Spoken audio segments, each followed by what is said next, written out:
Nina-san, welcome back to our playthrough of Our Life Beginning and Always. We're continuing where we left off last time. As you can see, I'm going to show our pictures for the rest of the scenes that we have for step 3. We're going to show this first. We're continuing where we left off with talks. And let's get into this. Another placid summer day was drifting by. Your daydreams were chasing each other, none sticking around long enough to become a firm plan. But you didn't really mind that right now. A tapping worked its way into those dreams. Focusing more, you realized it was coming from your window. A grin popped on your face as though it had been waiting all day for this moment. Heading to the window, you could see Cove outside. His habit of climbing this way really was a true Covism.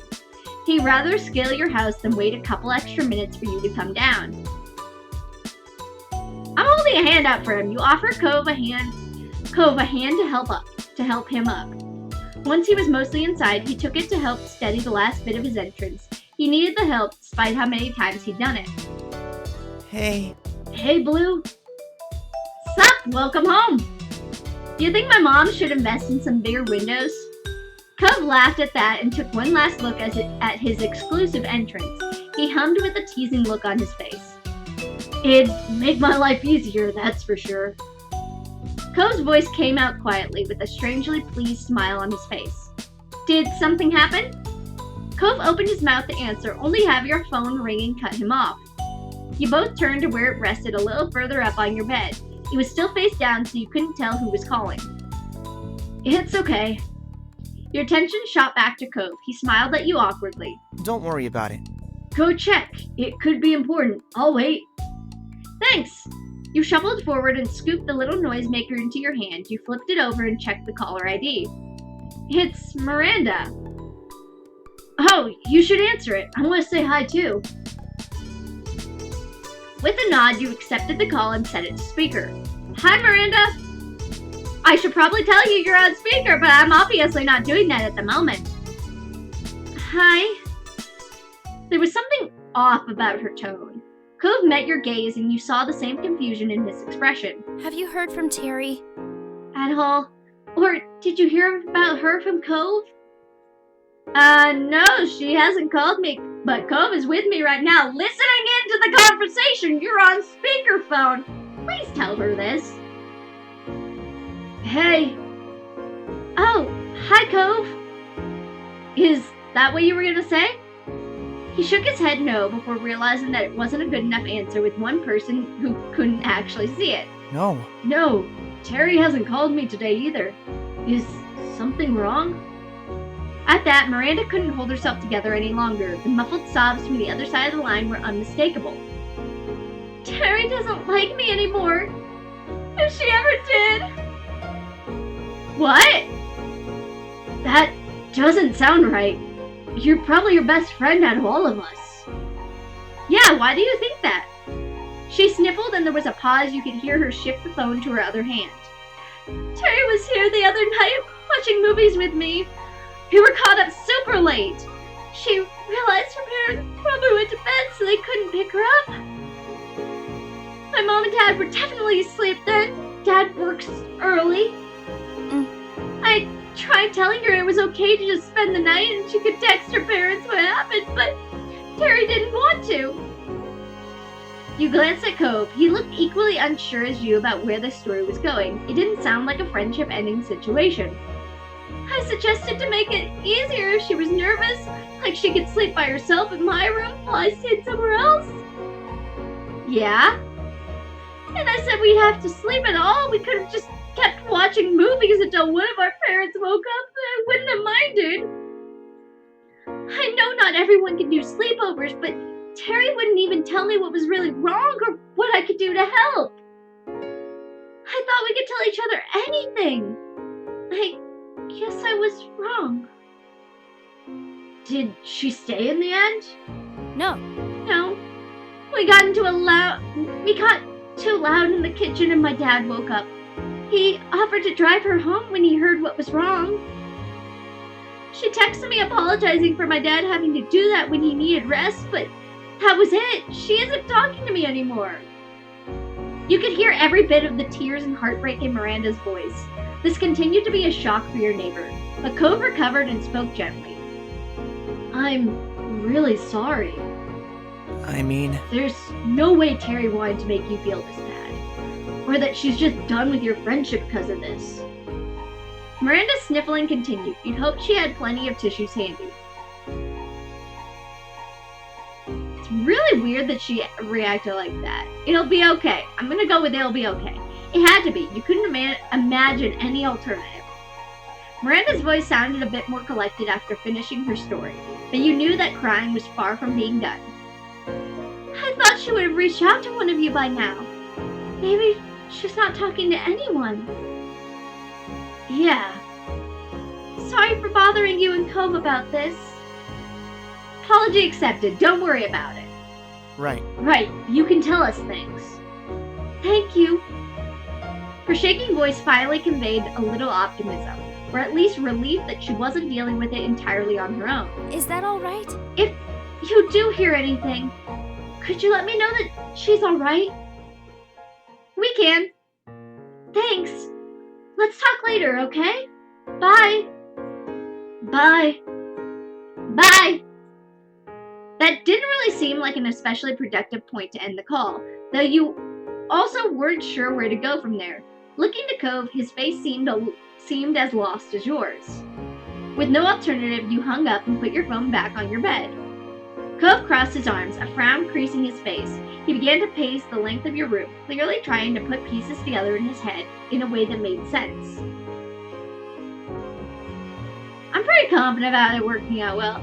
It was no fun hearing Miranda so sad, and you could definitely empathize, but right now there was no reason to get too worked up. It was only a matter of time until Terry reached out to someone, and you were sure hearing her side of things would clear it up.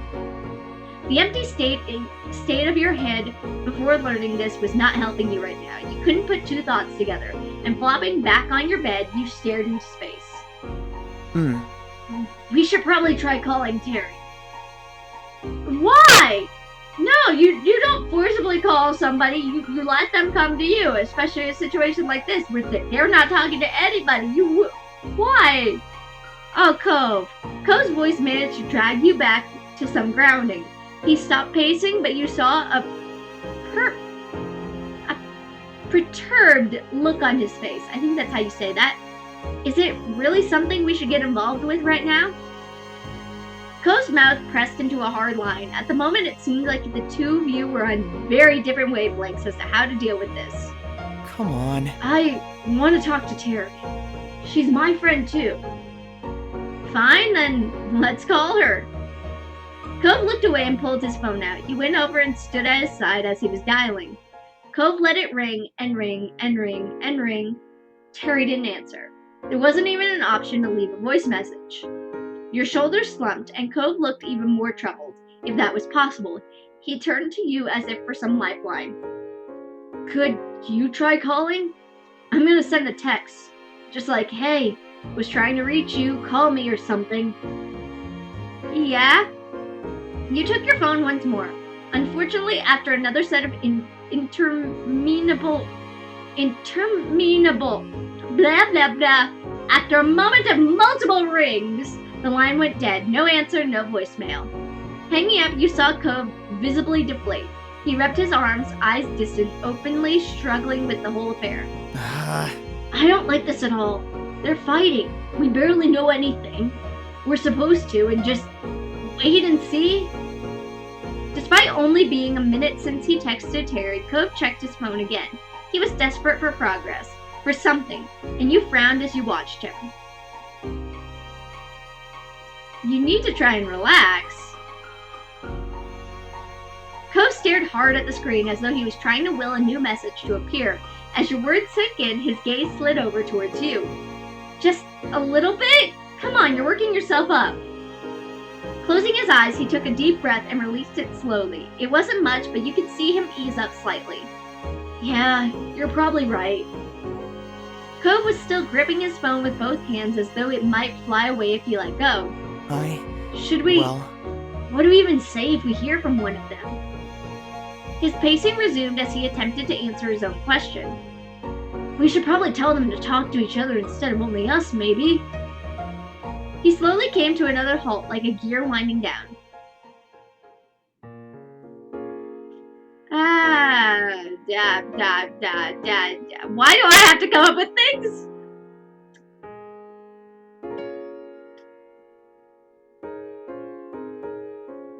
I mean, I'd like to know Terry's side of the story.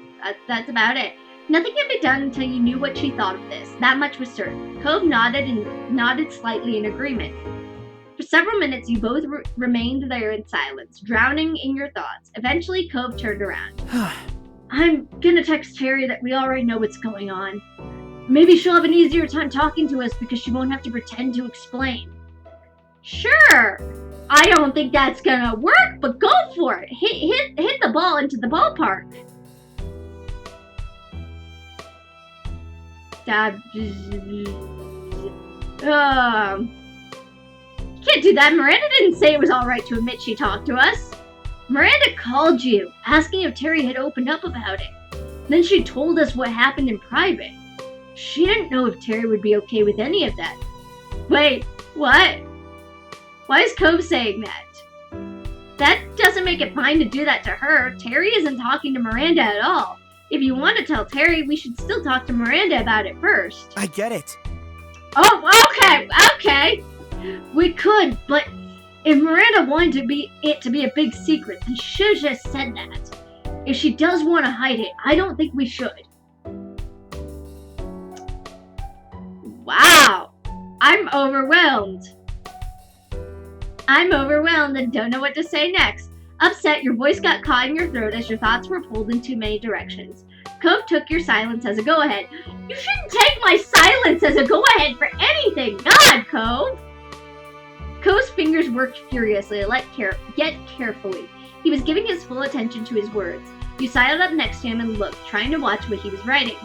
Cove rapidly typed out, Hey, Blue and I want to talk to you. Miranda told us what happened. Please reply back. And sent. It was done.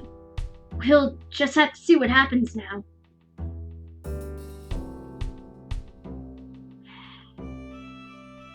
I wish you weren't so concerned with everyone else's feelings but mine. Oh, passive aggressive! Just do it. Cove's whole demeanor changed. He stared at you dumbstruck. What? I'm worried too, and you don't care at all. Finally, it seemed to dawn on him what his words had been doing to you. All the anger and frustration crumbled away, leaving a look of contrition. Contrition? I don't think that's how I'm supposed to say that. In its place. He put his phone away and made an effort to smile, but it was meager and did nothing to conceal the sadness in his eyes. I'm sorry. I'm really sorry, Blue. I never know what to do with these kind of things. Maybe we should just forget about it.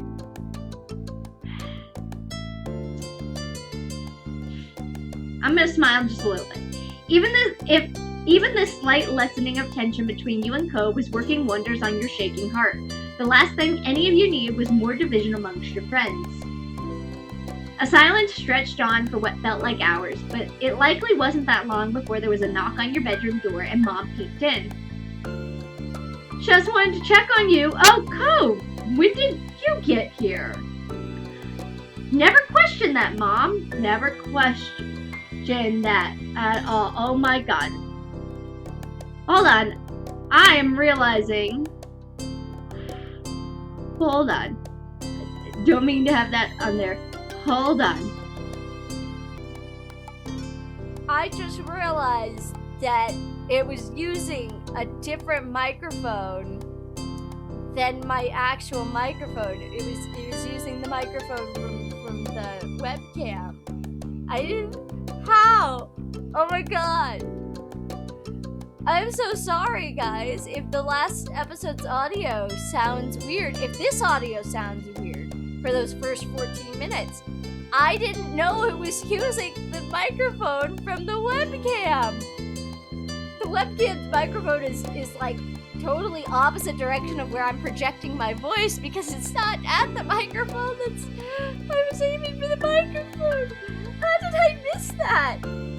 I'm sorry that you guys are like gonna hear this in the middle of this, but I just realized that and changed the microphone settings. I don't know how it got confused. I don't know if it was like this for a couple days now, and I just didn't realize this, and it was like this in the previous episode. But wow, I really need to stop. I need to pay attention to all my settings before I record, apparently. I don't know why it would have changed, and I don't know why it would have been set up that way, but we should be good to go. The microphone is good now. The microphone is all good now, so we're going to continue recording, and we're going to continue with the episode, and hopefully the audio is better. When she saw your morose expression, she opened the door all the way, and the question was dropped. Ma was standing there as well. She slipped past her wife to come inside your space. Everything okay? What's with the long faces? Are you both okay? You tried to nod, but it was no use. Your voice cracked despite your best effort to not let it get to you more. Miranda and Terry had a big fight, and none of us can get a hold of Terry.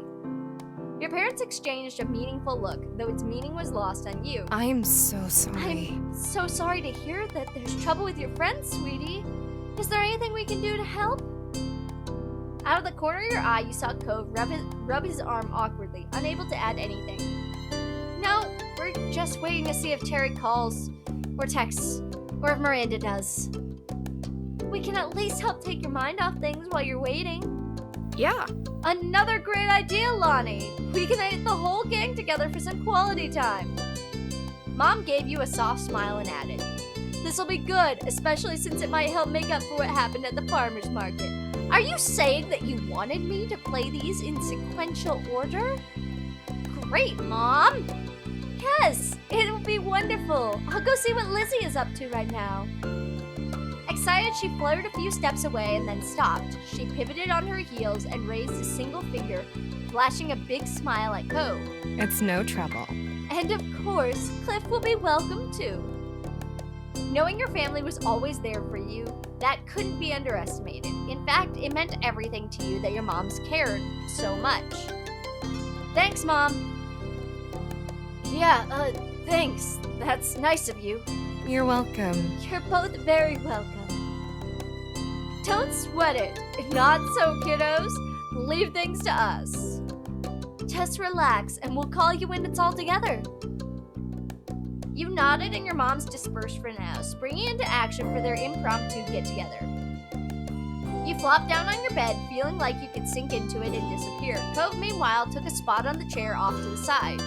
You sighed at the same time, and Cove's mouth pulled into a bent smile at that. He gave his phone another quick check, and his eyebrows furrowed. Still nothing? Yep. This is crap, huh? Yep. Dot dot dots. Dot dot dots. It's just the moving of time in a way no one understands. Silence intermingles 'cause we can't put a script in. Oh, it's dot dot dots. It's the dot dot dots of silence. Cove chewed on the inside of his cheek as if to mimic the stress that was clearly eating away at him. Music shift. Cove, what's wrong? What's really wrong? Our disagreement doesn't make you act like this. What's wrong, my boy? Why are you making that face? Ooh, why did I shift scenes? Sorry about that. That got a point pause in his movement. Cove was clearly trying to put his thoughts together. He spoke in a fragile voice. When people you care about, when they're unhappy with each other, there's nothing you can do. At least when you're in a fight yourself, you have some responsibility, at least control over it. I wish it didn't have to happen, but that is impossible, so oh well, I guess. His attempt at giving a nonchalant shrug after that was pitiable. True, but you're right that it can't be helped. I know. Oh, he replied like he could barely muster the strength to speak. Well, we just had to focus on things we can impact, or at least try. You turned to Cove, hoping your eyes conveyed the message you were feeling better than your words. His gentle nod told you that they did. There was a question you had to ask. Is it because of what happened with your parents? Cove ran a hand through his hair, a strained smile spreading across his lips. For him, this pain struck close to his heart. Just as quickly as it had come, his smile was gone, lost amidst his faraway gaze. Yeah, you got me. It's like my parents. Despite knowing him for so many years, Cove had never spoken of the years before he moved to Sunset Bird, before his parents separated in any detail. He whispered his thoughts distantly, almost unconcerned with whether you could hear them or not. They used to fight all the time.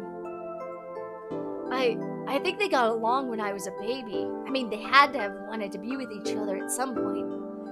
But when I was old enough to remember anything, it was already bad.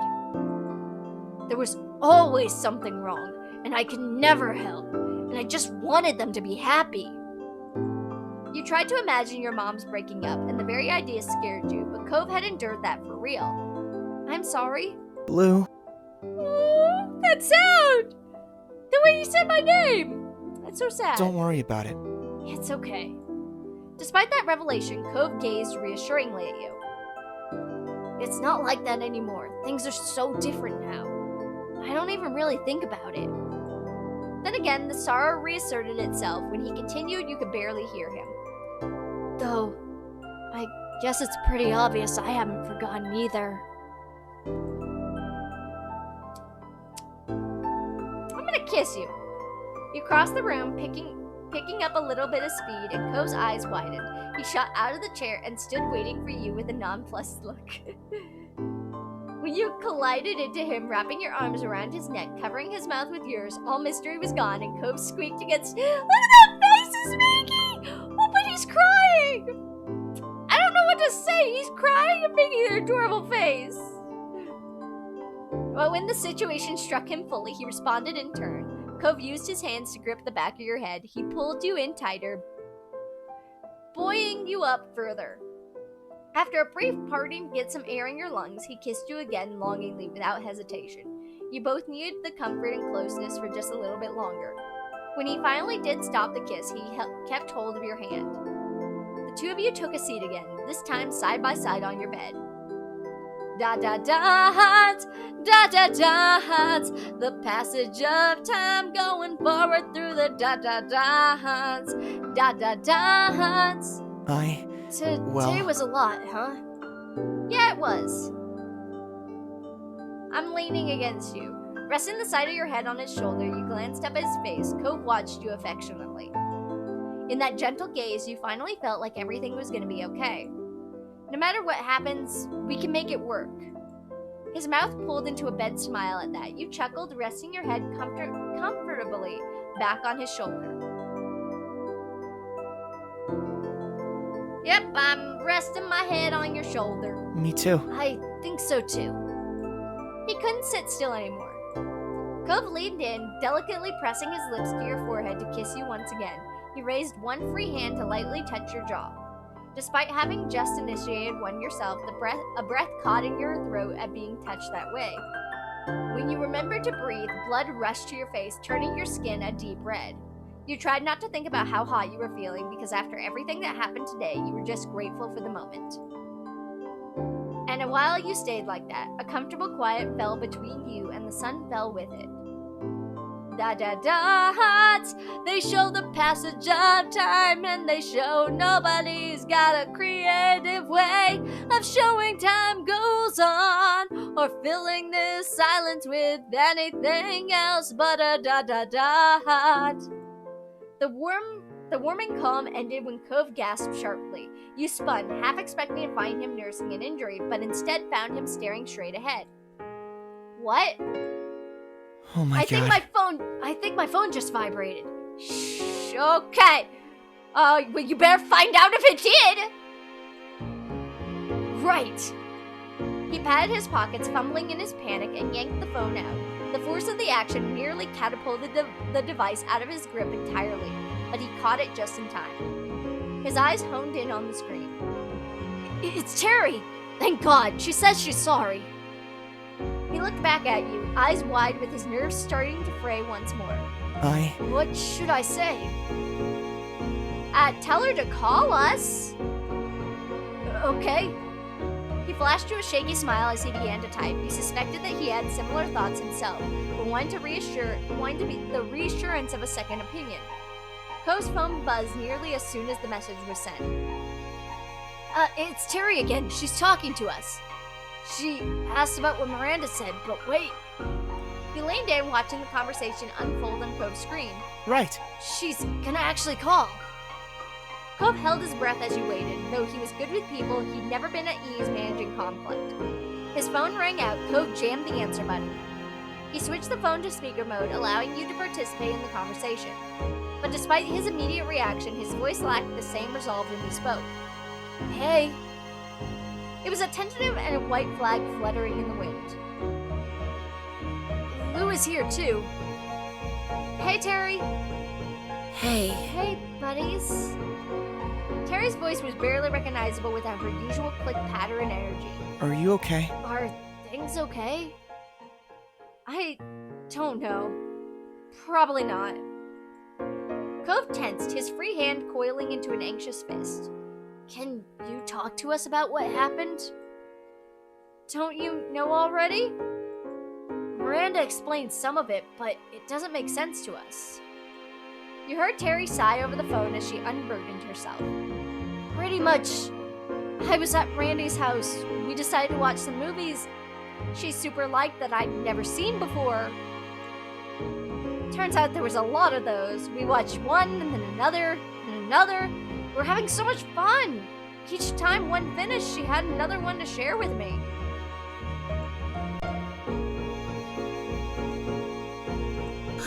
I didn't really think about the time. I only wanted to say yes to Randy and watch her movies. She spoke wistfully, but her words were full of affection. It was Randy, you know. I wasn't thinking about my schedule or what time it was. Totally. Then I finally saw the time and oh no, it was way too late. I already knew I couldn't stay. She took a deep breath, her voice becoming softer when she resumed talking. I was so stressed out. I just couldn't deal with it. Miranda wanted to help. She kept coming up with ways to make it better and trying to figure out why I was so upset and stuff. I was trying to answer her questions. There were so many, but I couldn't really answer any of them. I didn't even know why some of her ideas didn't work with me. It made my head ache. I still had the first problem. And Randy was there, trying to help me, blasting all these questions and suggestions at me faster than I could even think. She gulped audibly, sniffling. I got frustrated, and I told her to just leave me alone. But then she wanted to talk about why I wanted that, and we started having a fight in the kitchen. It woke Randy's dad up. I told him about how I wanted to go home, but my parents couldn't get to me, so Mr. Eckert offered to do it. Problem solved? No, I mean, yes, kind of. I accepted because I definitely couldn't say that, not after throwing a racket and turning it into a big deal. But I felt awful and embarrassed. Why did I yell at Randy and hurt her feelings? I made her dad lose sleep by waking him up and having to drive me home. What do you say after that? I have no idea. I don't even know where to start. I don't want to make it worse by saying the wrong thing and fighting again. So, I'm not talking. Terry, Randy isn't mad that you didn't want to stay or that you fought. She just wants to feel like you can talk to her. I mean, you can say whatever you want, she'll listen. Not talking to her is all pretty much the wrong way to go about it. Terry lamented mournfully on the other end of the line, but he had a point. Unless she faced Miranda again, there would be no resolution. You looked at Cove, hunched over the phone, staring pensively into it, and searching for a solution. This couldn't be solved with the other key party missing. But what if you brought them in? Your phone was still free. I've got an idea. What if we called Miranda on my phone? Cove and I can make sure your conversation didn't fall off the rails. Cove brightened up. The concern furrowed in his brow, which had taken root when Miranda first called, eased. Well, That could work. Terry, are you up for it? She made a noise that wasn't a word, but nevertheless conveyed her hesitation and worry. But she brought it to a close with a distinctive exhalation, as if pushing all negative thoughts from her body. All right, I'll do it. Cove nodded. Now that you had received approval from everyone, you pulled out your phone and called Miranda. You set it to speaker and waited for her to pick up. Luckily, she did.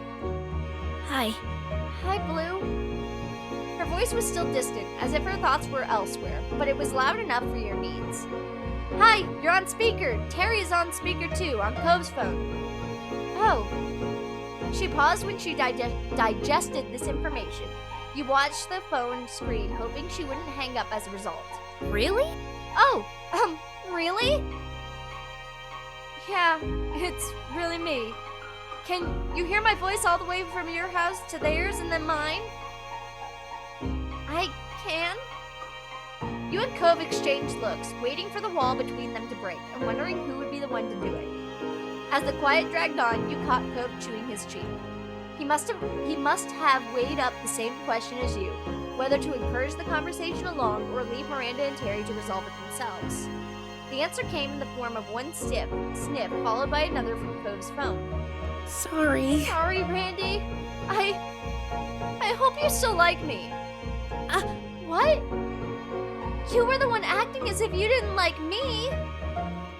Her tone was defensive, no doubt a result from her wounds from last night still being raw. What? No way! Everyone likes Randy! You're wonderful! Your eyes met Cove's. His phone was tilted towards you, capturing the call indirectly. You moved your phone closer to his, hoping that the signal was strong enough to convey every nuance of tone. Cove did likewise, bringing his cell right next to yours, even bumping against it as he shifted his grip. I didn't know what to say! That's the only reason I wouldn't talk to you. If I had known the answer, I'd have told you right away. Miranda murmured on the other end of the line. You didn't want to stay. Anything I tried to do bothered you. And you could have told me you didn't know. Yeah, I think I was angry at myself. I did a dumb thing and I didn't want to help with it. I wanted to be mad and just deal with it myself. It made me keep doing dumb things. Oh. When she spoke again, her voice was quiet, as tender and vulnerable as the words. I'm sorry. Staying up late, watching stuff was really all my fault. I had to find a way to fix it. That's what I thought anyway. But I should have given you space. I'm sorry for being so pushy and sensitive. Hardly! Miranda Eckert having a flaw? I've never heard such a crazy thing. Miranda let out a ghost of a giggle. Cove cleared his throat. Maybe you should call each other now? Sorry. Sure. Can do. Thanks for giving me the kick in the butt to do this already. Randy, Mandy, I'm gonna call you right now. Bye, Blue. Bye, and Cove. She hung up after squeezing in another quick bye, though not giving you or Cove room to respond in kind. Miranda laughed, the noise tickling gently like wind chimes in the summer breeze. You're really nice. Thank you for listening and helping. I'm gonna hang up now so I can answer Terry's call. Bye. Bye, and good luck. Bye, you've got this. Miranda hung up, still chuckling softly as your call ended. The room felt emptier without other voices in it. Cove expelled a sigh that crashed through the newly fallen silence. He dropped his arm to his side, letting his head hang down like a puppet at rest. Thank God. I'm content that he's at ease. Cove scratched his face, his expression cloudy. I think I need to find better ways for dealing with conflict. Besides, that was awful. We can all do better at that. Cove meekly smiled as he rubbed his eyes, weariness creeping over him as he mumbled his next words. We can talk about it another day. Conflict resolution methods? Huh? Uh-oh, no, forget it. Your eyebrow rose and then a light bulb went off in your head. Before Miranda called, didn't you say there was something you wanted to say? Cove's original visit had been thrown so off kilter that it was a struggle to wind your memory back to when he first showed up. Now you did, though. You remembered that he'd been perky when he arrived this afternoon. Was it good news? Cove brushed a hand against his now folded arms shyly. Well, yeah, maybe. I'm not exactly sure if it counts as news or even good. It's just... is what it is. I'm happy about it. Come on, no more hints. You gotta tell me now. Cove chuckled awkwardly, a hand creeping up to ruffle his hair on the back of his head. It's fine if you want to hear. I can tell you. He shuffled his feet as a different posture might give him the support he needed for the conversation. I didn't want to make a big deal, but kind of, well, not kind of. I know what my sexuality is now. Oh, okay, that's a conversation I didn't think we were gonna have. Oh, real subject change, huh? Yeah, you're dating me, so it's not really the thing I was thinking was gonna ever come up in this conversation. He chuckled. True, it was unexpected, but you were excited that Cove had come to understand himself more, and glad he wanted to share that with you. That's great. Tell me. Cove drew a breath, straightening up. I'm demisexual, so you know most of the time, I don't really have those kind of feelings, physical wants and stuff. It's only in some situations, when I'm already really emotionally and romantically connected to someone, that I start to ever think about anything sexual, and it's only with them. I'm glad you're using them and not like just specifying that it's me, and it's only ever going to be me. Right, Cove? I hadn't heard the term until pretty recently. It just made a lot of sense. Once I knew what it meant, I had a word that fit how I felt. Yeah. And I'm pan-romantic, because I've never had a preference for specific gender or anything, so, yeah. That makes sense. Cove looked down at the floor, being so open and direct about a manner that personal, which you were sure he spent a lot of time trying to figure out, seemed kind of weird for him. Despite that, there was a small, proud smile on his face. When he looked up again, his gaze was steadfast.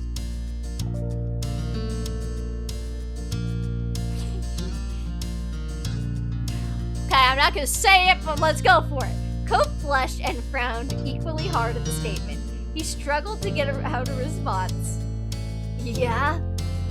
What kind of thoughts, my dear boy? Blue, you don't need to ask.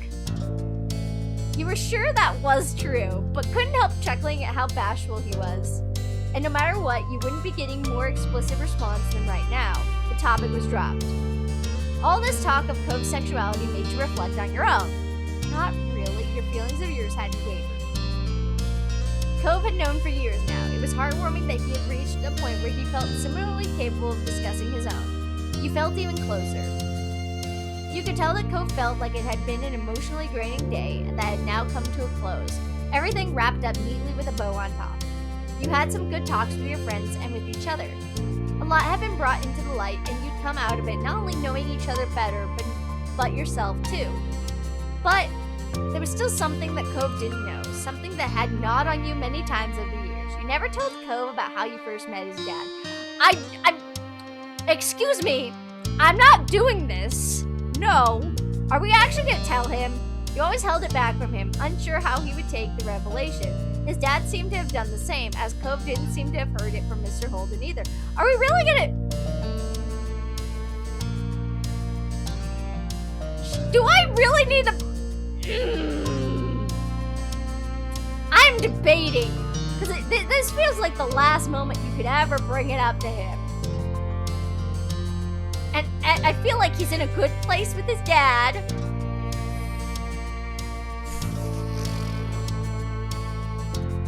Let's do it. It was time to tell Cove about the deal that his father proposed. You were ready. Today was the day to tell Cove the full story of how you'd come to know him. Cove, you hooked his attention with the way you spoke his name. There's one more thing I'd like to talk about. I'm sorry I never told you. Don't get mad at me. Don't get mad at your dad, please. Cove raised an eyebrow but didn't say anything. He was listening.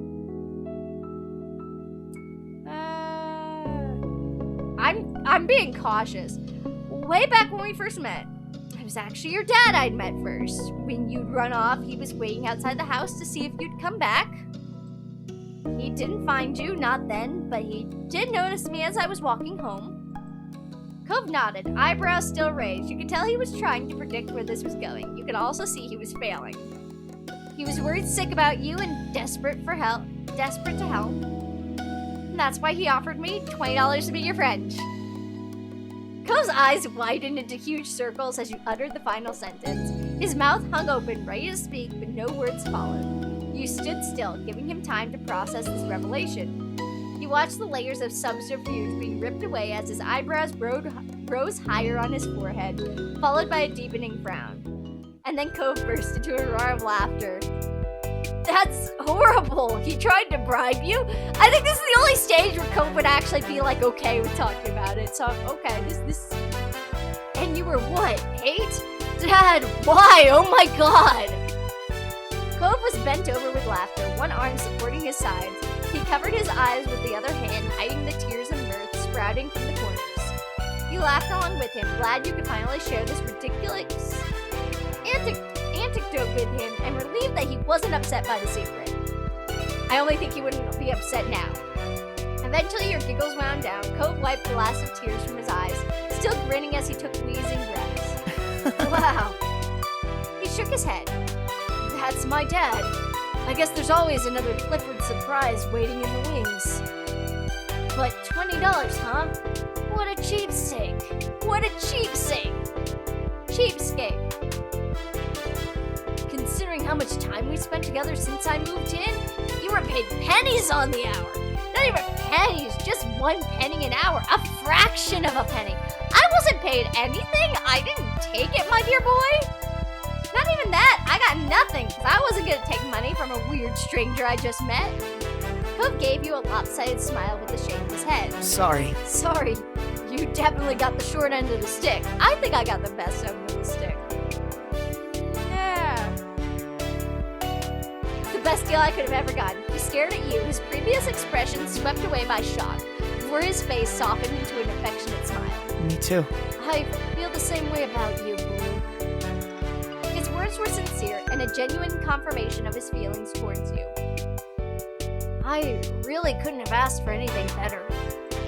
You grinned at each other, sharing the joy of mutual good fortune. You breathed a satisfied sigh in relief as a weight you've been carrying from childhood was lifted from your shoulders. Cove reached out and took your hands in his.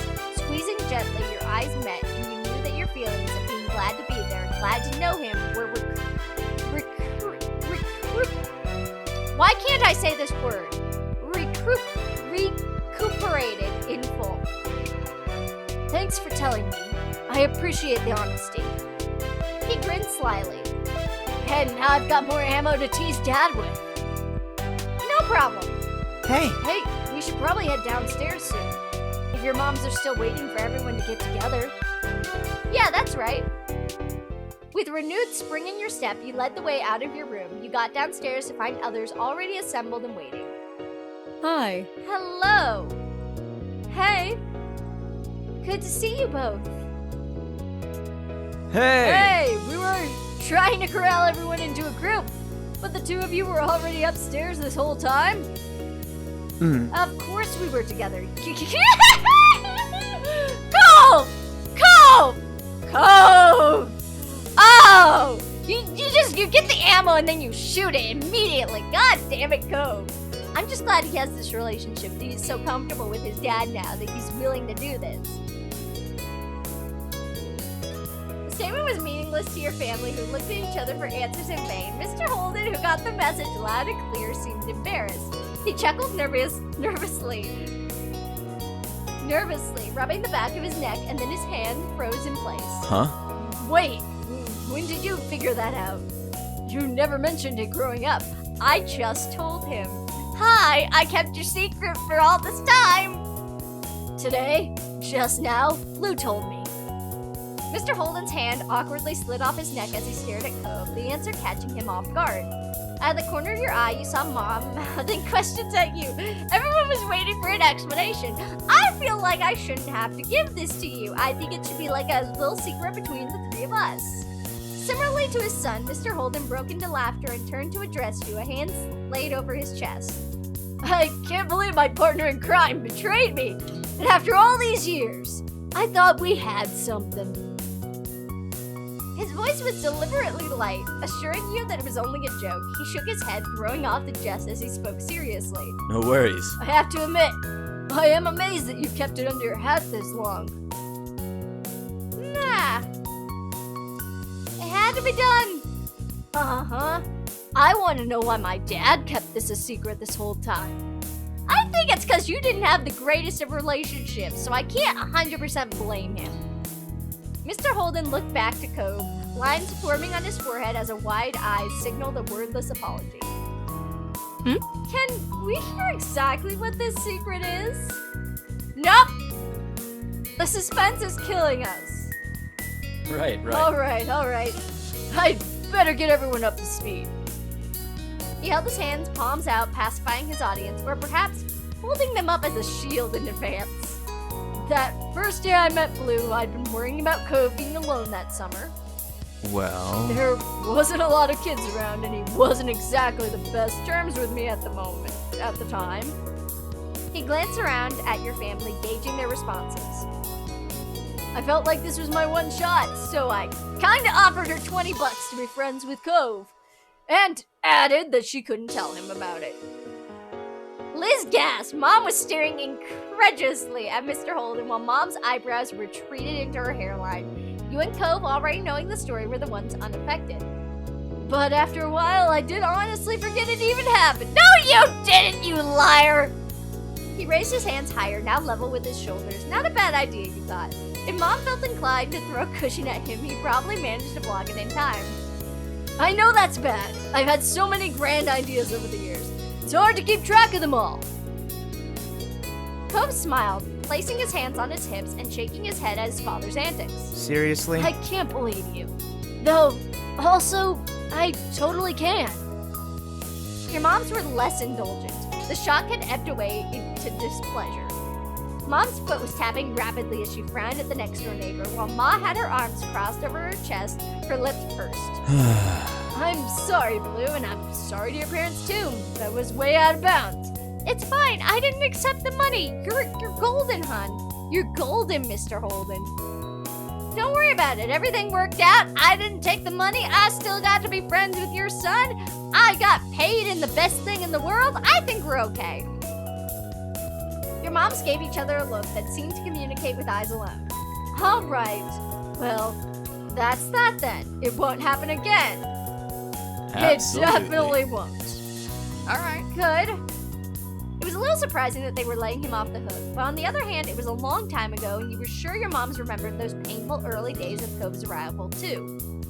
Mr. Holden wasn't a potential bad influence anymore, so a lecture would be pretty moot. Instead, your ma gave him a lenient smile. In that case, Now that it's settled, why don't we find something to do? Yeah, why don't we find something to do with this episode that's taking forever? Nods of agreement cascaded through the group as a couple waves of suggestions. Mr. Holden's shoulders slumped with a release of tension. He brought his hands down, tucking them away into his pockets. The two families spent the rest of the afternoon together, chatting and catching up. Though you'd accepted Mr. Holden's apology, Cove caught up for lost time by pinching the odd jab at his dad. Your moms didn't seem amused. The news still too fresh, but you enjoyed finally being able to laugh about it freely. You truly relaxed, knowing there were no longer any secrets between the two families. You felt freed, and yet simultaneously more tied together than you'd been before. And there we have it, everybody. Thank you so much for joining me on another episode of Our Life Beginning and Always. We're hopefully going to have the rest of the episodes up. This is going to go up the morning of New Year's Eve, and I hope to have the remaining 2 episodes, at least for this moment for this part, the charity and drive moments. I'm hoping to have at least the moments done before the end of the year, so hopefully those should be up later this afternoon and this evening. We will be having a New Year's Eve stream. I am still debating on what exactly I'm gonna play for you guys on the channel. I'm also still gonna see if I can get some friends to voice chat with me, because that was really fun when we did it for Resident Evil, and I'd also like the company. Even if it's just voice company, it's still company that you don't normally get, so we'll see if they're willing to do that for me. But anyway, I hope you all have an amazing New Year's Eve. I hope it goes well for you guys. I, unfortunately, am actually probably at work when you guys are getting this video because I don't get New Year's Eve off. I gotta make sure you guys get packages. And I'm probably gonna get screwed over because we are not starting until 5 o'clock, which is stupid time to start. And also, there's still snow and ice on the ground. But anyway, guys, thank you so much for joining me. I'll catch you all on the flip side. And I hope you all have a fantastic New Year.